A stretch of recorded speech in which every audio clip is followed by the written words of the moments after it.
दोस्तों, स्वागत है आपका हमारे चैनल पे। मैं हूं आपकी अपनी चिंपू बहन।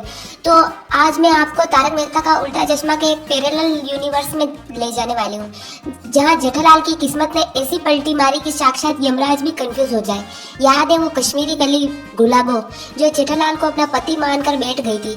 भगवान, ये कैसे पत्थर दिल दुनिया बनाई है तूने। सोचिए अगर कोर्ट का फैसला जेठालाल के खिलाफ आता और गुलाबो को घड़ा हाउस में रहने की परमिशन मिल जाती, तो भाई साहब जेठालाल का वो चेहरा याद है जब वो डरता है, बस उसी चेहरे को 100 से मल्टीप्लाई कर दो तो आपको पता चल जाएगा कि जेठालाल की जिंदगी किस लेवल पे चली जाती। तो अब गड़ा हाउस में दो शेरनियां होती, एक तरफ दया भाभी जिनकी आवाज सुनकर मोहल्ले के कुत्ते भौंकना बोल जाते हैं, और दूसरी तरफ हमारी गुलाबो जिनकी खूबसूरती के आगे जेठालाल की बबीता भक्ति भी डगमगाने लगती है।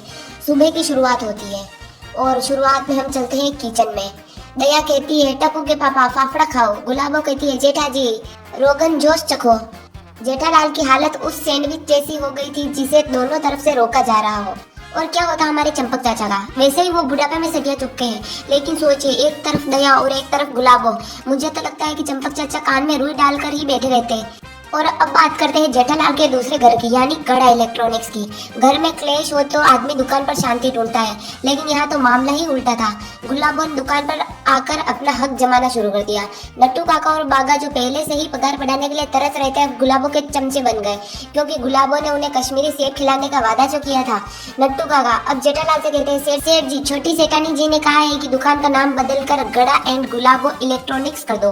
बागा अपनी टेढ़ी गर्दन और टेढ़ी अकलें लगाकर जेठालाल को समझाता है कि सेठ जी दो पत्नियां एक तो दो काउंटर होने चाहिए, एक पर दया भाभी बैठेगी और एक पर गुलाबो जी। जेठालाल का खून खोल रहा था, लेकिन वो कर भी क्या सकता था। घर पर बीवियां कूट रही थी और दुकान पर स्टाफ, मतलब जेठालाल की किस्मत तो नेक्स्ट लेवल पर चली गई थी। जेठालाल की तो ऐसी हालत हो गई थी जैसे किसी के बिना पासवर्ड के वाईफाई लगा दिया हो और हर कोई मजे ले रहा हो।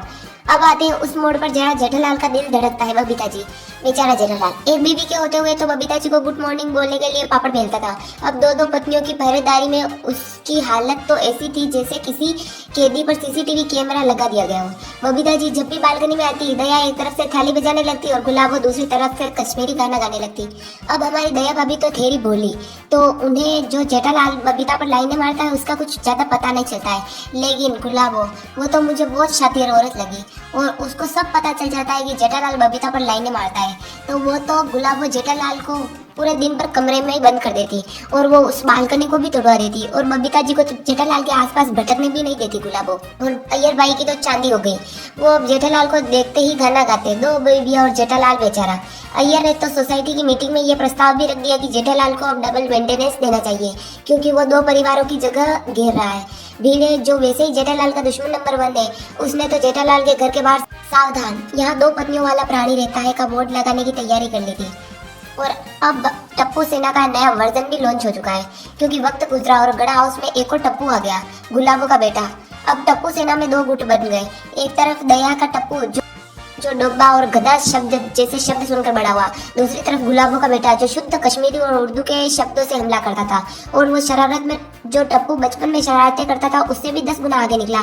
कभी वो किसी के कुछ कर देता, कभी किसी के कुछ कर देता, कभी बीड़े का थप्पड़ मारा था, कभी अय्यर की धोती खींच देता।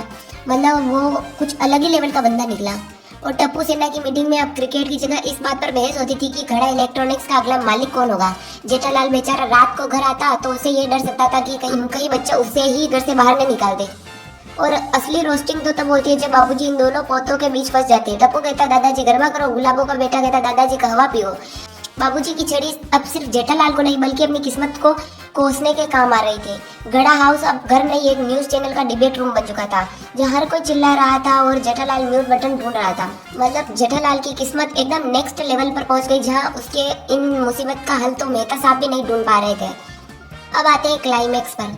आज के समय में दया भाभी शो में नहीं है। सोचिए अगर गुलाबो होती तो आज वो गोकुलधाम की अघोषित क्वीन होती। अंजलि भाभी का डाइट फूड गुलाबो के कश्मीरी पुलाव के सामने फीका पड़ जाता। रोशन भाभी की पार्टी और कोमल भाभी का खाना सब गुलाबो के कंट्रोल में होता। जेठालाल जो आज दया को याद करके तकिए में मुंह छुपा कर रोता है, वो शायद शुक्र मानता कि चलो एक तो गई, कम से कम आधा सरदर्द तो कम हुआ। लेकिन मजा देखिए, गुलाबो अब जेठालाल को दुकान जाने ही नहीं देती। वो कहती जेठा जी अब आप बूढ़े हो रहे हो, घर बैठो और मुझे कश्मीरी खाना बनाने में मदद करो।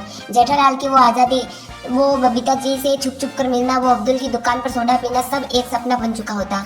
गुलाबो ने तो बाघा को भी अपने घर का नौकर बना लिया होता। तो दोस्तों ये हमारी थी मल्टीवर्स में जेठालाल और गुलाबो की शादी की खोज। तो जेठालाल की 2 शादियां उसकी सबसे बड़ी ट्रेजेडी बन जाती। भगवान का शुक्र है कि गुलाबो सिर्फ कुछ एपिसोड्स के लिए आई थी, वरना जेठालाल का उल्टा चश्मा हमेशा के लिए सीधा हो जाता। आपको क्या लगता है, अगर जेठालाल की सच में गुलाबो से शादी हो जाती तो क्या वो 15 साल तक ये शो खींच पाती? कमेंट्स में अपनी भड़ास निकालिए और जेठालाल के लिए 2 मिनट का मौन रखिए। वीडियो को लाइक और सब्सक्राइब ठोकिए, वरना कल गुलाबो आपके सपने में आएगी। तो थैंक यू।